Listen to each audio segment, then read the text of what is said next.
been walking with my face turned to the sun.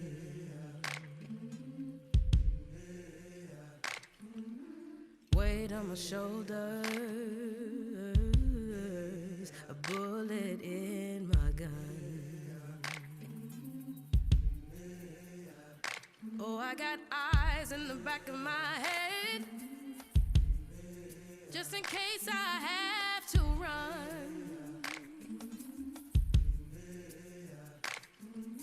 I do what I can when I can, while I can for my people.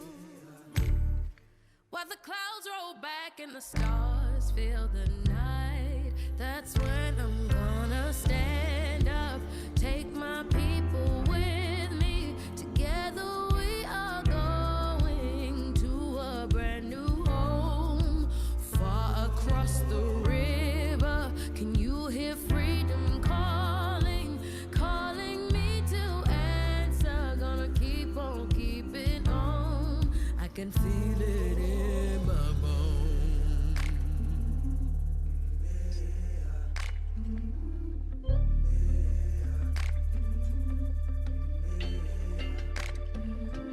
Early in the morning, before the sun begins to shine, we're gonna start moving towards that separating line. I'm wading through muddy waters. You know I got a made up mind, and I don't mind if I lose any blood on the way to salvation. And I'll fight with the strength that I got until I die. So I'm gonna stand up, take my people with me. Together we are going to a brand new home, far across the river. Can you hear freedom calling, calling me to answer? Gonna keep on keeping on.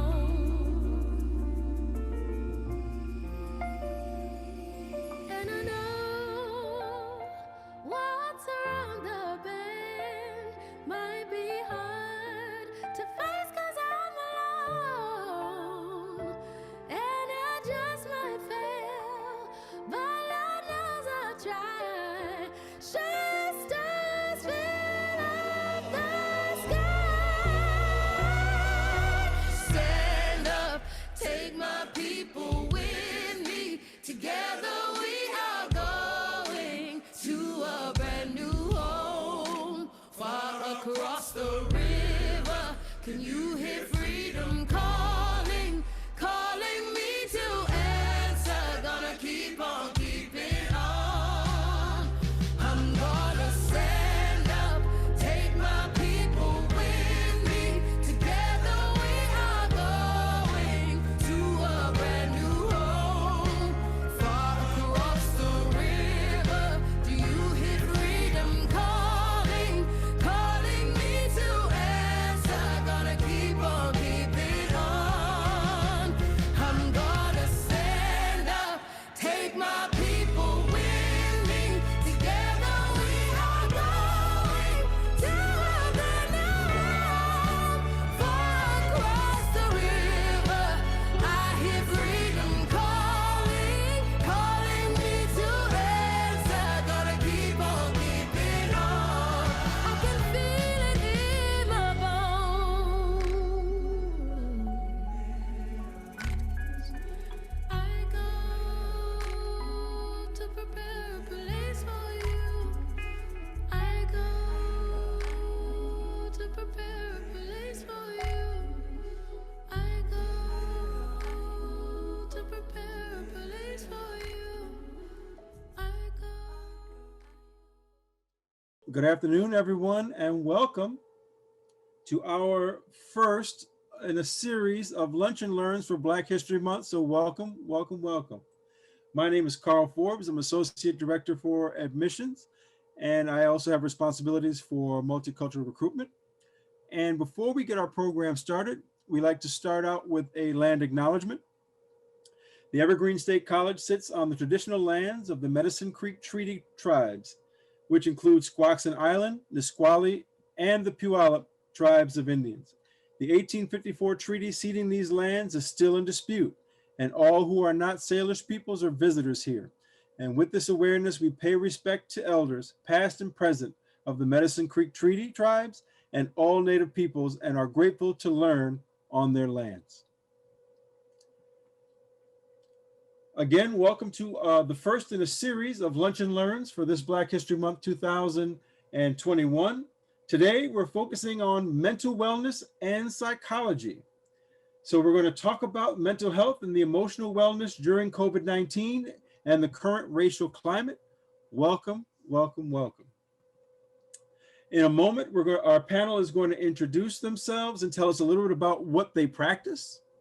And then we're going to do a series of questions that'll take us through the next hour. I'm going to tell all three names, and then after after I've read the three names, if the three of you could please introduce yourselves and talk about what you do, your practice, and those kinds of things. First off, Dr. Orisade Awodola is president of the Institute of African-Centered Thought. We have Dr. Eric Clausell, who is the clinical psychologist for the VA of the Puget Sound, and Dr. Kamara Taylor, professor of psychology for South Puget Sound Community College. Just a couple of things before they introduce themselves. First of all, please remember everyone your Zoom etiquette. Please remember to keep yourselves muted until asked to unmute. We do have security on hand to deal with any disruptions that may occur. So please keep calm. Again, we have security on hand if any disruptions are to happen. All right, so with that, you know where your bathrooms are, so I don't have to point you in that direction, so we can get started. So Dr. Orisade, if you could introduce yourself and tell us more about you and your practice. All right, I am the founder of the Institute of African-Centered Thought. The Institute of African-Centered Thought, and what that is a learning institution to provide African-centered programs in root psychology and ancestral healing to as postgraduate work and a specialization on how to move forward in a holistic manner with the ancestral healing identity model. That's what I do. My background is clinical, and I stepped out of that realm after 8 years in Washington, D.C. Because that wasn't working very well with clients, with Black people. So I found a way to bridge it through the Institute, and that's what I do. Thank you very much. Dr. Clausell, could you introduce yourself and tell us a little bit about your practice? Yes, good morning. Thanks to Evergreen State College and Dr. Arunga and you, Dr. Forbes, for having me here today. It's an honor to be with Dr. Awodola and Dr. Taylor. My name is Eric Clausell. I am a licensed clinical psychologist in the state of Washington. I just wanted to acknowledge that for today's talk, I'm going to be speaking to all of you in my role as an independent psychologist and not expressing the views or opinions associated with my role as a VA psychologist.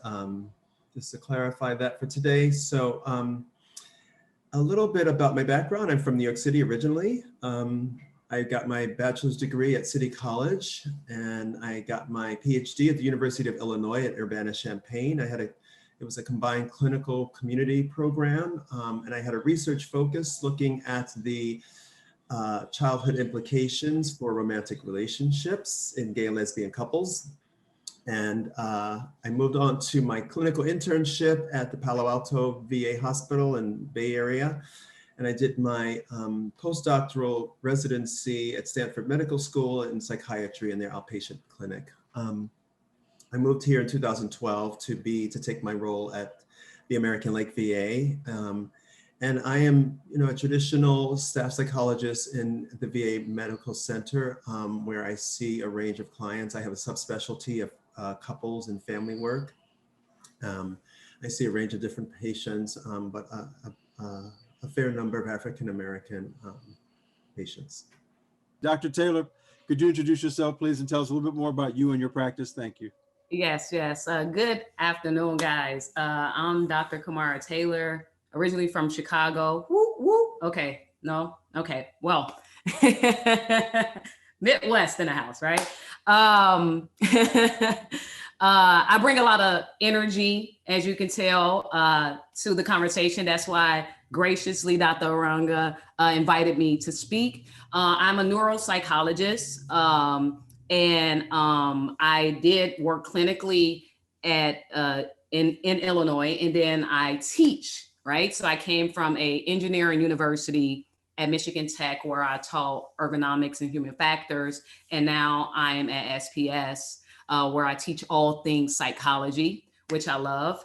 My expertise comes from adverse childhood exposures.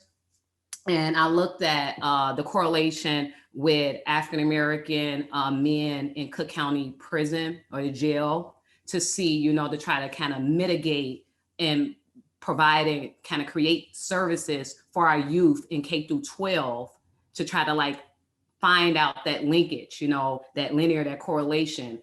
I myself, I'm a master of everything, I think, like most of us on this call, and I may not be an expert of any of it. So today, as I'm speaking, I'm coming from a very global lens, right? A very grounded lens of helping us to engage and understand just the dynamics and the two global pandemics that have continues to happen with people of color, as well as with the pandemic with health disparities. So thank you for having me, guys.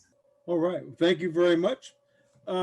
So we're going to proceed to our questions. I have some questions that I'm going to ask the panel, and they're going to give us their perspective. We're going to start with the first question, which is, could you give us, describe for us the condition of Black therapy and Black therapists around the state of Washington, and particularly here in Western Washington? I think Eric wants to start. No. Okay, I'll start. Even though I'm not practicing right now, I would have to say, with just the state that we're in, a sense of exhaustion, right? Exhaustion. We've been in a health pandemic for over a year now, right? Some of the early startings in Washington State, not having the knowledge, not having the resources to really understand what it is, and caused us to go into a state of depression, a state of anxiety, right? And as individuals that reach out to me from Illinois, and I'm not even practicing right now, and I'm speaking to youth, I'm speaking to parents, I'm speaking to couples, I'm speaking to family. So the exasperation, just the exhaustion of what's going on, I think that in return, clinicians are exhausted, right? This is probably the busiest they've ever been in their life, right? And just it's not enough to provide the services and the help that's actually needed, right? And oftentimes who we're serving, and I know when I was a clinician, who we were serving were not people of color because of the stigma that exists with getting help and getting services, right? And that stigma means take it to Jesus, right? Take it to your higher power. And so now seeing people that's just so exhausted, and you see it manifest in so many different ways. So I would have to say exhaustion. But Dr. Eric will be able to, he's practicing, he will be able to give a better overview on that, I believe.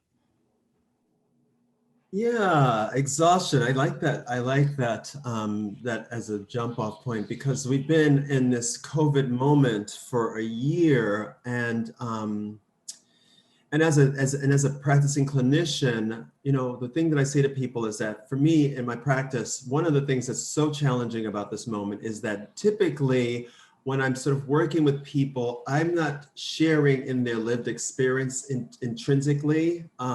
That people have different lives than I do, but during this moment, I'm sharing in the same trauma, the same stress, the same fear, the same hopelessness about this COVID moment that the people that I work with, my clients are. And so getting that separation that I usually can get is really difficult. So it's sort of, I'm experiencing it 24/7. I'm experiencing my own life, but worried about my family in New York City, worried about my patients, knowing that this pandemic has disproportionately affected our community in such a profound way. And that weighs heavily on people. So it's been a real struggle. And what I see, which is really, beautiful about African-American people and people from the Black diaspora, is our resilience and our faith and hope and trust that things are going to be okay. And at the same time, there's a lot of suffering, there's a lot of unknown, there's a lot of insecurity. And so helping people to sort of have a sense of groundedness and community, because this moment is so isolating for all of us because we're forced into our separate, socially distant spaces, that it's hard to connect. And one of the things that we know from research is that mental health is intrinsically associated with connection and community and family. And although that is part of the tradition of people from the African diaspora, this moment sort of tends to sort of want to pull at that. And so helping people to stay connected, I think, is one of the main things that I do in my practice. I would say that I'm sort of like a unicorn in mental health, because we are so far and few in between. And so whenever I can meet with an African-American, a person of color, I could sort of, what's the way to put it? Give voice to sort of what it means to be one of the only ones in the cultural context in which people exist, because it's a burden, and that too is an added burden as well. So I guess I'll just leave it there. Okay, thank you very much, Dr. Taylor. Southside, okay, she knows what I'm talking about. Wait, she said South Side, though. I said Southside. West Side, My West part. Okay, anyway, I have a very different thought process. COVID stacks the deck. COVID is the numerator of African enslavement, the Holocaust, the Trail of Tears, the Underground Railroad, the suffrage movement. I can at least name 10, but I'm not going there. Therapy versus healing. We have a lot of therapists because we're all trained under the Eurocentric system. Oh, it's not a white black thing. It is. We sweep it under the rug. It is. Because the true essence of healing in mental health is to look at the mental dysfunction and not the disorder, you see. Because the disorder that is characterized in the DSM criteria is not any science to back it up.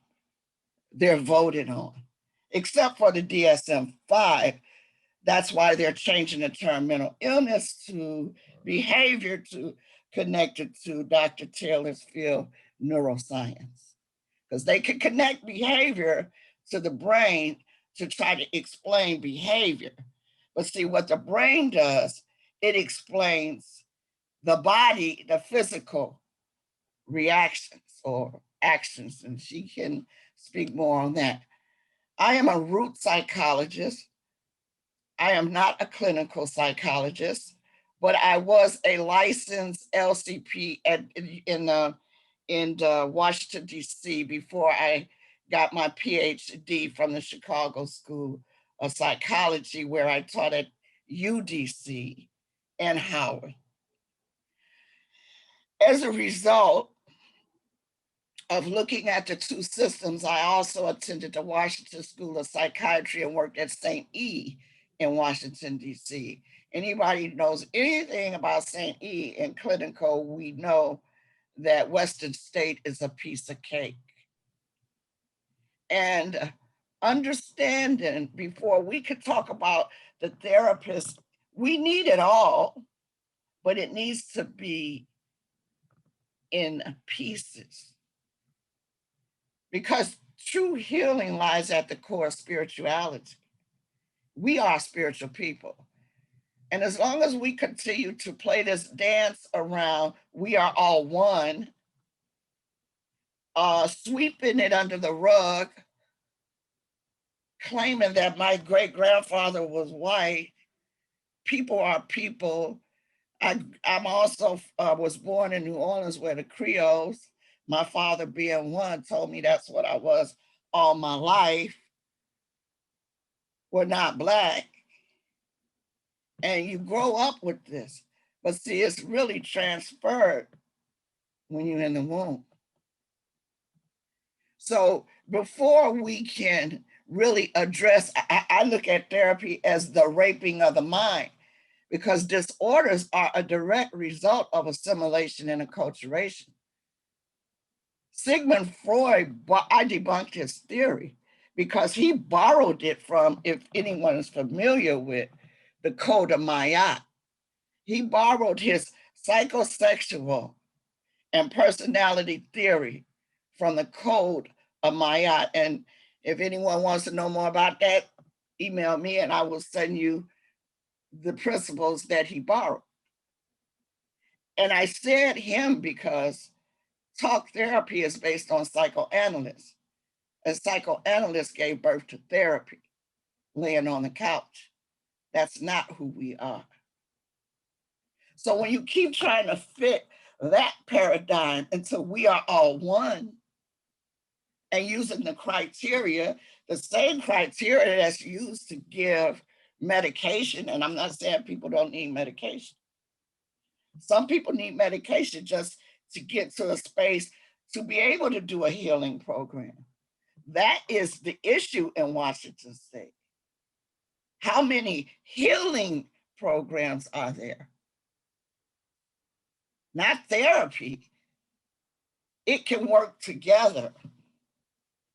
Because, for instance, if I find someone who has a psychotic disorder, like they say schizophrenia, it's not that they don't have it, because you've been assimilated and acculturated into that. What do we do about that? That's where the holistic healing piece comes in at.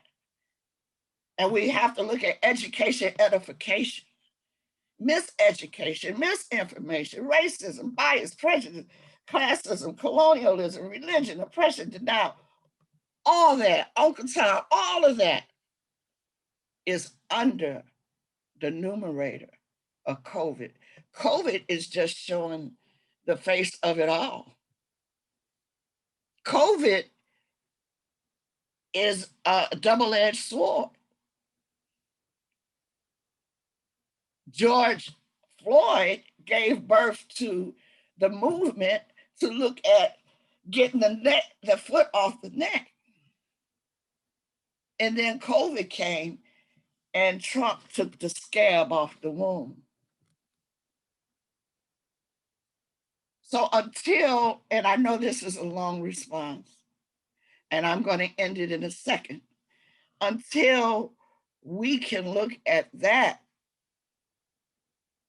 I don't look at therapy as being something helpful to not only Black clients, but any clients, because we had 3 human atrocities. Let's just talk about that. In this country, we had the African slave trade, movement, the most profitable, the Trail of Tears, the most profitable by land, and the Holocaust.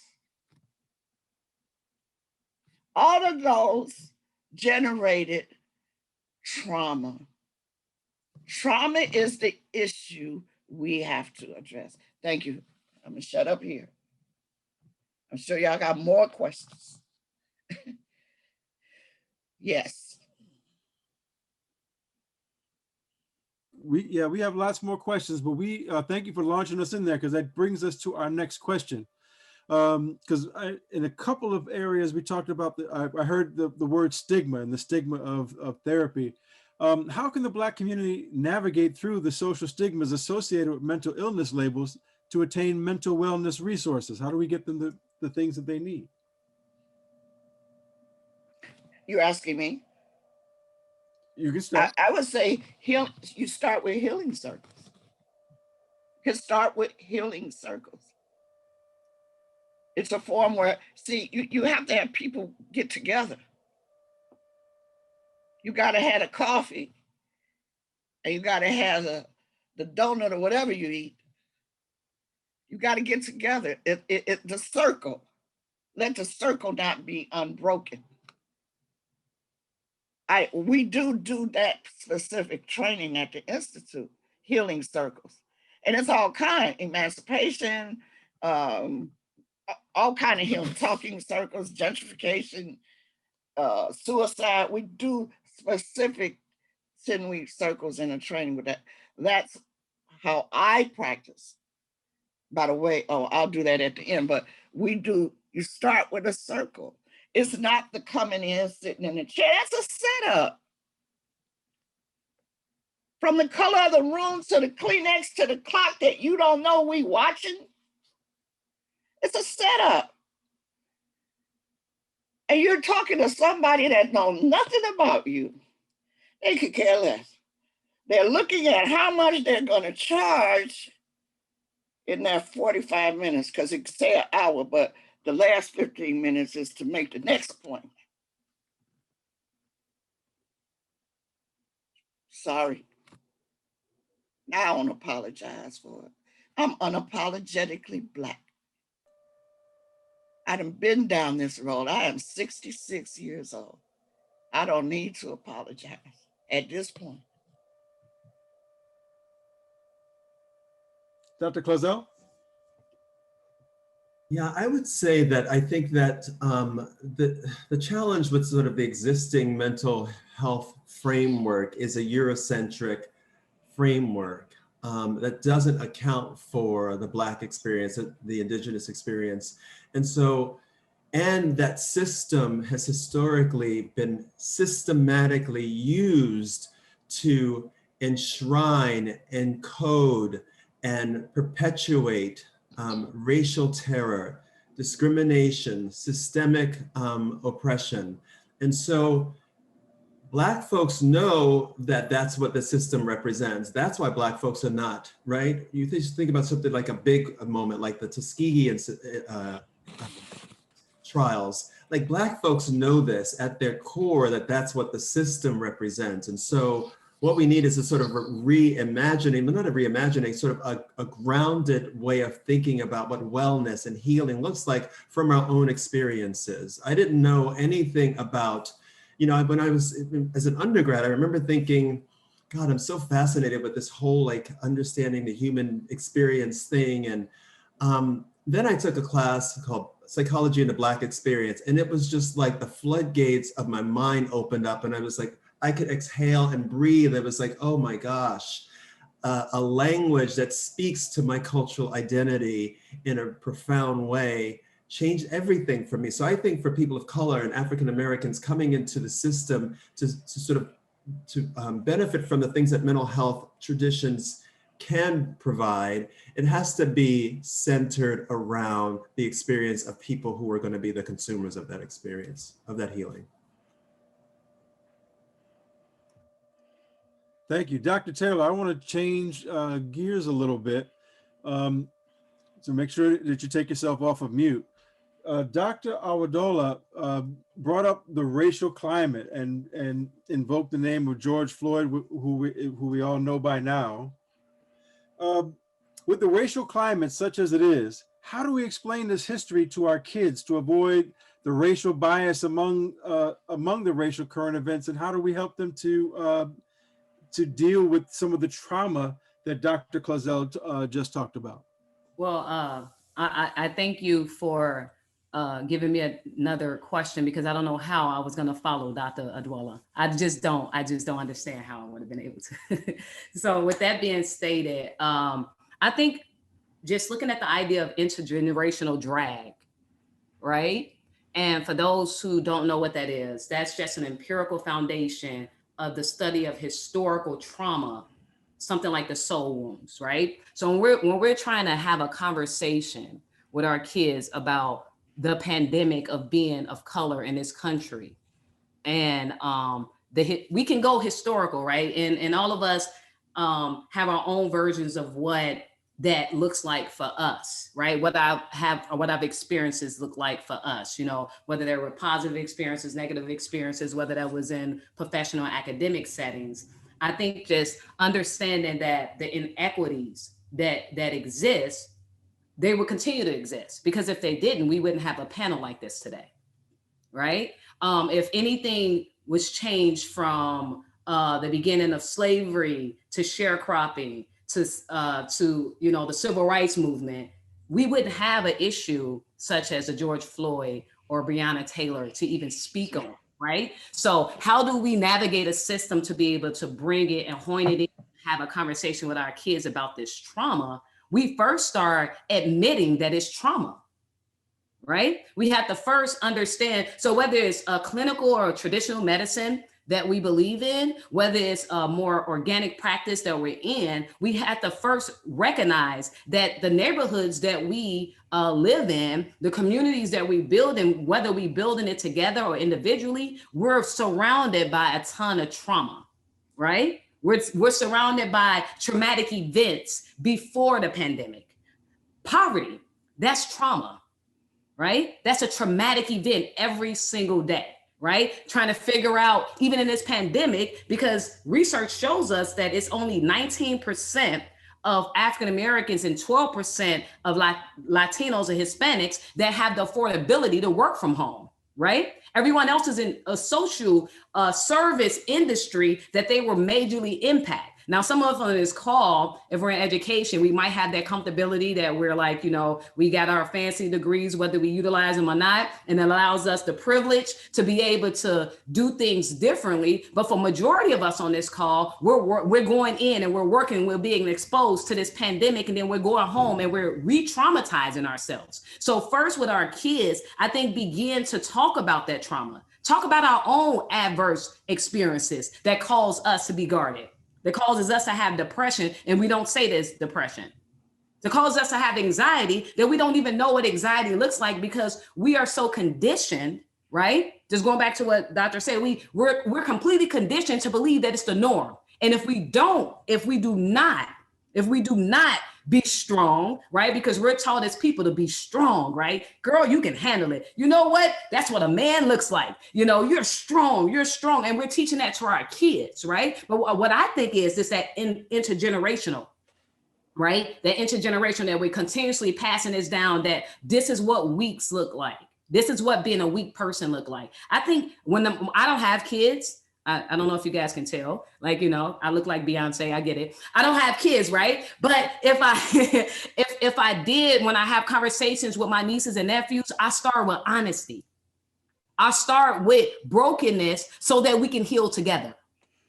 And that may look different for each one of us, but having open conversations. I can't have a conversation with my 19-year-old nephew what it feels like to be an African-American man and be stopped by the police, but I can tell him what it feels like to be a woman and stopped by the police, right? And what my experiences is. I can give him like those ideas, and not just to create fear in him, but for him to understand that those are the things that he's gonna face. Those are the barriers, right? So I think like starting with honesty, having those conversations, breaking those conditioned mindsets that we come in with, leading with that truth, right? I can't tell anyone how you can have conversations with your kids because that's going to look different.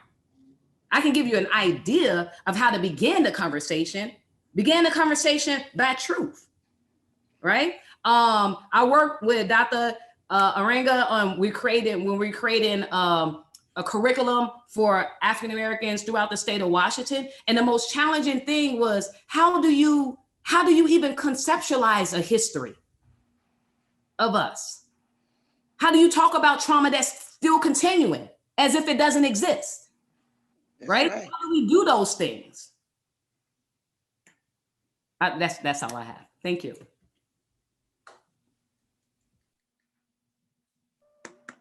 Dr. Clausell, we're going to come back to you to ask you, how has COVID-19 impacted your practice?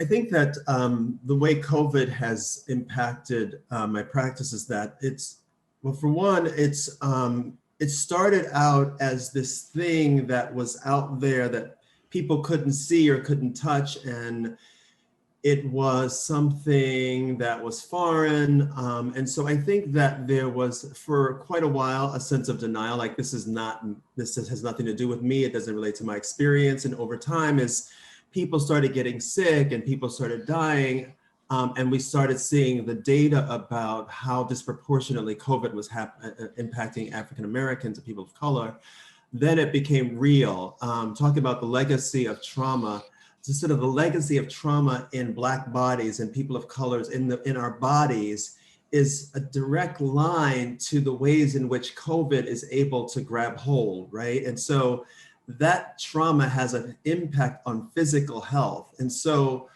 unfortunately, we had the information that it was disproportionately impacting people of color, but true to form in our cultural context here in the United States, we haven't addressed that disparity. And so you can look at the response, the legislation, the clinical tools that have been used to deal with COVID, and you can see systematically racism and oppression of people of color who don't get the same benefits. And so it's impacted people of color in a profound way. And even though we know who's disproportionately affected, it still doesn't translate into people of color getting what they need in order to have the best chance to survive this pandemic. And so I think what's needed is a sort of a robust push towards sort of righting the scales so that people of color do not end up at the bottom of this story as well, right? It's just, yeah, it's one of those things that we have to sort of push back on systemic racism and systemic oppression and disenfranchisement at all levels, and including as it relates to COVID-19.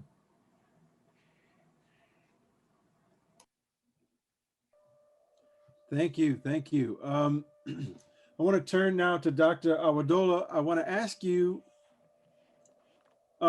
how do we build a safe community that puts mental wellness at the forefront? Well, education is key. We have to re-educate all those therapists and psychologists that have been trained in an oppressive system of mental illness. We have to destigmatize mental illness and understand that we have mental dysfunctions as a result of mental oppression. It begins with education. It begins when colleges and universities embrace Black psychology curriculums that people can major in, like they do clinical psychology. See, when we start talking about spiritual things, it's voodoo. But when they, and we know who they are, start talking about it, it's called transpersonal psychology or mindfulness that came from the Native American healing circles. How we think, we have to change the thought process of how we think. There is something in the DSM and something in one of my trainings I do call racism as a mental illness. And it starts with a thought disorder. And that thought disorder is, Massa, we sick. Not me, not you. Massa, we sick, ain't nothing wrong with you. So You got to go back. Sankofa, you got to go back and re-educate. That's what we do at the Institute. That's why it's specialization program. Root psychology, ancestral, that's what we do. And people have a tough time with it. I didn't always think like this. I mean, I was that corporate sister with the ponytail smoking, selling 100s. I wasn't always this sister. I went to the University of Chicago in Roosevelt. When the man said Coochie Chocolate, I said, what is that? I couldn't even pronounce it.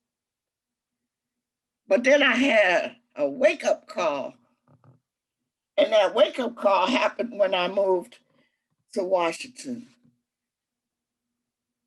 And it still didn't happen until about the year 2000. And then I went to DC to teach.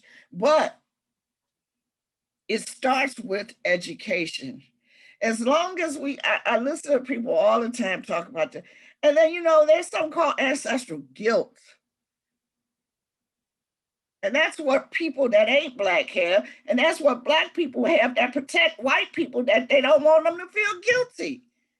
Massa, we sick.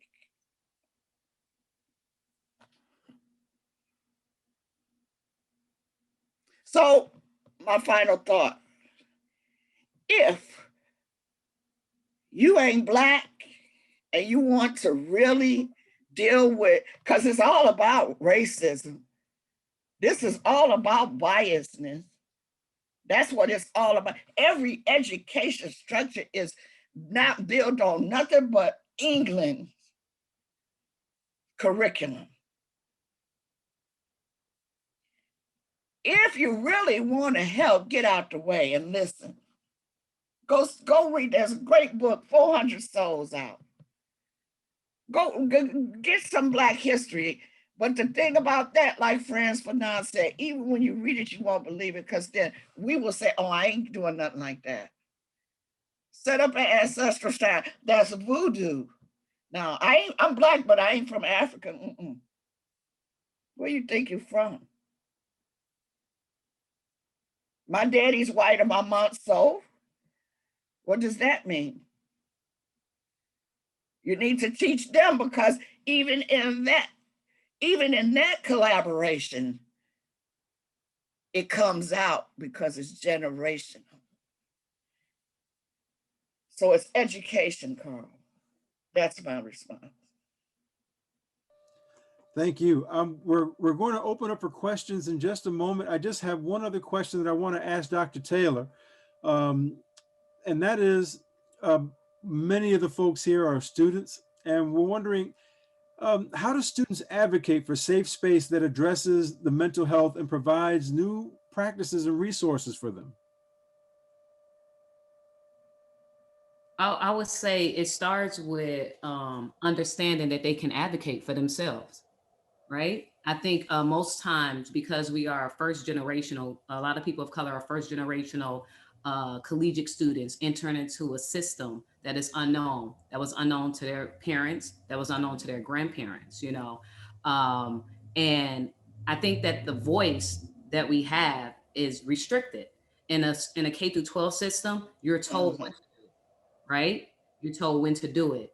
In a collegial environment, you still bring that mindset into it. So I think first, like just starting early on, having programs to integrate to teach, like in those freshman success courses and things of that nature that we go into our high schools with, teaching our scholars, right, the ability to advocate for themselves, right? As a professor in a classroom, I am very limited in what I can do. My support goes beyond just me standing and teaching content, right? Because that's my personality. I pour into my scholars, but they may not get that from everyone.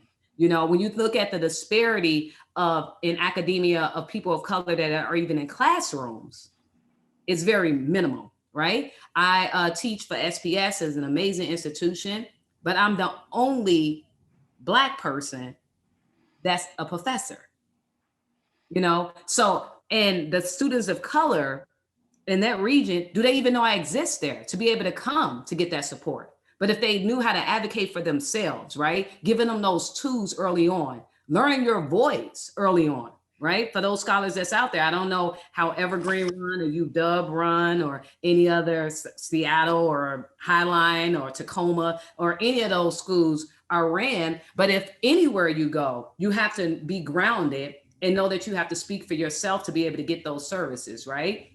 Whatever services those are, finding a mentor,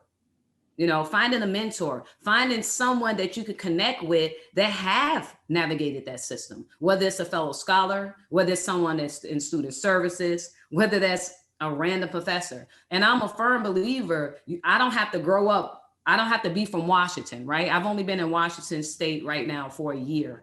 I know I seem like a Washingtonian already. I know what you guys are thinking, right? But I've only been here for a year, but I make myself readily available for the community because community matters to me, right? And so finding someone that's going to connect you and connect you to what it is that your goal is. I hear that, and I heard from my fellow colleagues on this call, that there's different variations for people that work, right? That keen knowledge of being woke, hashtag stay woke, hashtag if you're not get woke, and all of the other hashtags, right? I definitely understand that, right? But what about individuals that don't even understand what woke is, Dr. Owodola? Individuals that have limited base knowledge from the program that we worked on is limited knowledge about history, right? Mm-hmm. Do you even understand your power, right? Do you understand the power that you have as a scholar? First off, you're breaking down barriers when you come in. That's the number one thing. I can say that because I'm a first generational high school graduate, right? No one in my family had ever graduated from high school before I did that. So for me to go and get a bachelor's degree and then get a master's degree and then get another master's degree and then get a PhD, that's kind of sociologically, going back to what Dr. Owodola said, unheard of, right? That I broke some barriers. I'm special. I'm the Barack of my family. I know I said Beyonce, but I'll take Barack too, right? Okay. So I'm the Barack of my family, right? I broke down all of these barriers. But what about you guys on this call? How do you tap into what it is that's your next? How do you tap into what it is to get you to that next level?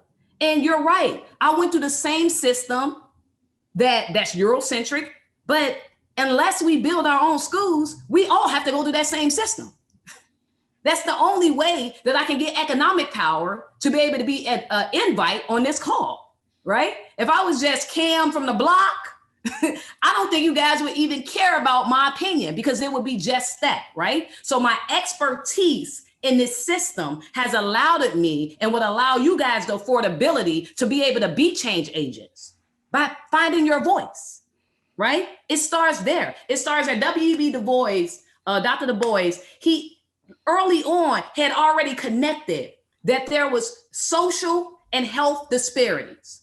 Now, that was in the early 1900s, and we're in 2021.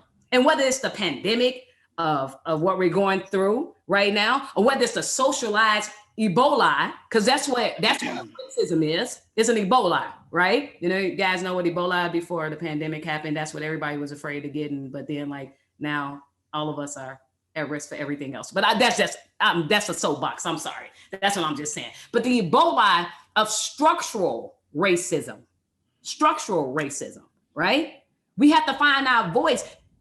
I don't know if anyone noticed, but even after George Floyd passing or murder or whatever we want to call it, there has been a multitude of other police killings. So we already know that does not alleviate change. What alleviates changes is our voice. How many people protesting was out there? That didn't stop anything, right? It didn't stop it in 1964, and it didn't stop it in 2020, right? So what we have to do is tap into how do we make a change? Dr. King, I call him Martin. Sometimes I call him Michael. I don't know. It's like we went to high school together, right? So Dr. King understood that the power of people of color was social economic power. Social economic power. The power was in our dollars, right? What we say is hot, people wear it. What we drive in a video, people buy it, right? So how do we find that innate economic power? How do we become powerhouses? By your voice. right? I was on a show, a thing, and I said, hashtag she is. And I'm like, she's powerful. She's brilliant. She's a mother. She's a daughter. And all of a sudden, I was getting calls like, hey, that's a brand. I was like, whoa, yes, it is. Would you like to buy a t-shirt? I'm just saying, finding, tapping into that, right? Making sure that you're grounded, even if we have limited knowledge of who we are. We would never know who we are because we were taken from Africa and now they denounce us. And America don't want us. They never gonna claim us, right? So we have to find who we are. We have to tap into who we truly are. Black history is every day. Every single day we're making history. When you wake up and you did something better than yesterday, that's history. And if you Black, that's Black history, if you ask me. If you're Latinx on here, that's Latin history. Caliente. It's all good. If you white, that's white history. So we all inclusive in how we making a change, right? So start by tapping into what empowers you. And it's not going to happen. You're not going to walk into an academic institution, whether it's Evergreen, whether it's UW, and roses are going to be played out to you. And people are going to say, you know what? You're an amazing person of color. I can see you getting a PhD. That's not going to happen. That's not going to happen. What's going to happen is you're going to walk in there and say, hey, I'm an amazing scholar. And God damn it. Can I say that? I don't know. God damn it. Give me my degree because I need it, because I want it, because I earned it, because it's mine. Right? So it starts with us. It starts with us. Every time I heard no, it didn't break me. It built me. When I hear no now, it doesn't break me. I'm Teflon if y'all didn't see. Right?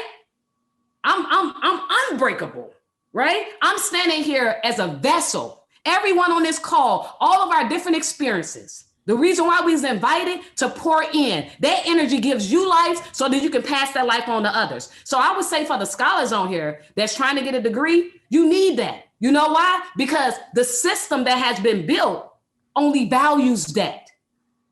So we can play games all we want to, right? Or else we're going to be working at QFC. And ain't nothing wrong with QFC. Ain't nothing wrong. Walmart. Or Walmart. I'm not saying anything. Ain't nothing wrong with those places. But that's the beginning. We don't want that to be the end of our story. We don't want that to be the end of our history. So tap in. Tap in. That's all I got to say. Thank you, guys. All right, we're getting close to 1 o'clock. And what we'd like to do, first of all, is let you know that at 1 o'clock, Dr. Arunga will stay behind for folks that have questions about Evergreen and attending Evergreen. She will be there.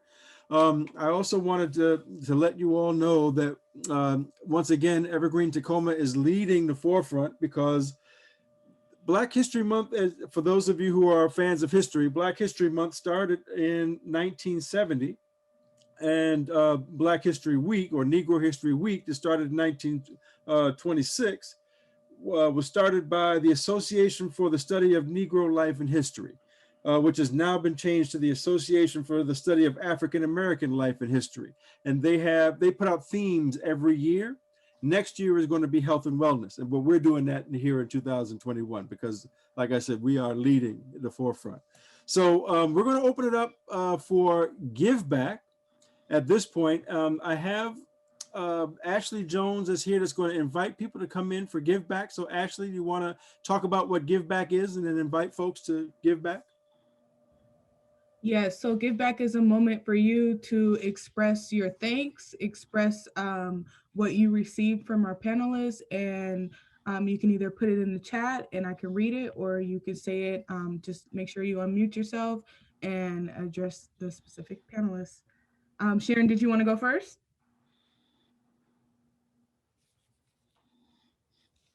Go ahead.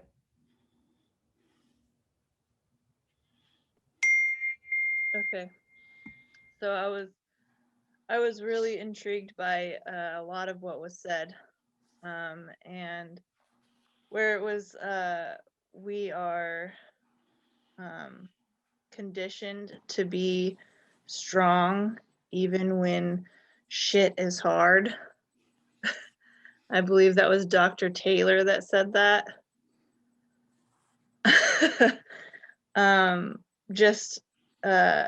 And then broken, like being broken to equal healing together, and then bringing everyone to heal in a circle kind of like really resonated. I think that's really important to bring to light for all communities and all people alike, because like everyone was saying during this pandemic, and what I've been sharing with individuals is everyone has a lot of trauma that has been compacted over generations. And the pandemic is intensifying that compacted trauma. And I believe that as long as we have compassion towards understanding one another in that environment of, you know, when somebody's honking their horn at you, not flipping them off, instead just like, you know, understanding that they're probably just having a bad day and not taking on their frustration into your own day. But just kind of moving through that. And then another thing I had written down was trauma has an impact on physical health. I think that was something that Eric had said. And so it was just kind of like a piece from each of you that just kind of resonated and kind of brought it all together to where it's important that we all kind of have these conversations. And I really appreciate what you guys shared today. Thank you.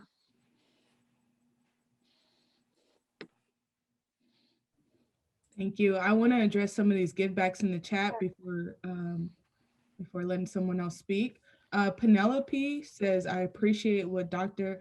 Can you tell me how to pronounce your last name? Me? Yes. Awodola. Awodola. I didn't want to mess it up. She said about reforming education around training in the helping professions so that it is focused on healing and culture and coming together in healing circles rather than a psychodynamic analysis. I am committed to this journey. Thank you, Penelope. Would anyone else like to share a give back? You can raise your hand or come on screen. I'm searching the room right now, see if anyone. Karen, you want to go? Hello, Evergreen family. How y'all? What resonated, what went deep into my soul and my spirit was that we are trying to do this without even pricking the conscience that we're not meeting our whole being. This spiritual awakening is just as powerful as the psychological, as the physical, and we are spiritual beings. Why do we try to rip that part away from ourselves as if that's not who we are? And even culturally, you know, when you talk about Sankofa and going back, and I what resonated with me as we began to have this conversation was not just about the spiritual awakening, but that a black light got to go off somewhere in our culture so that we can really see who we are as we were created. And when you say we cannot fit in this mold, this mode of systematic, you can't fit everybody in a one-stop, one-shot mode because we are uniquely made.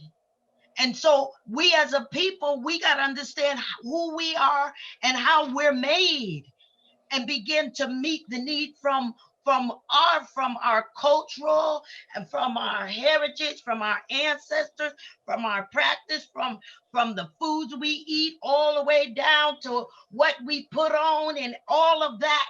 Those are innate cultural things that are in us, but we've been systematically moved from what automatically comes up out of us, which is our healing.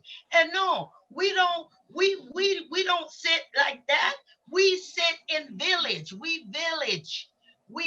knowledge and we look around and we begin to understand culturally how we are made up. And when we understand that part, then we can go into that place of healing and repair and reclaiming and reconciliation for us as our beings and as anybody's culture. We are about to just thank people for being here. And this is the official close.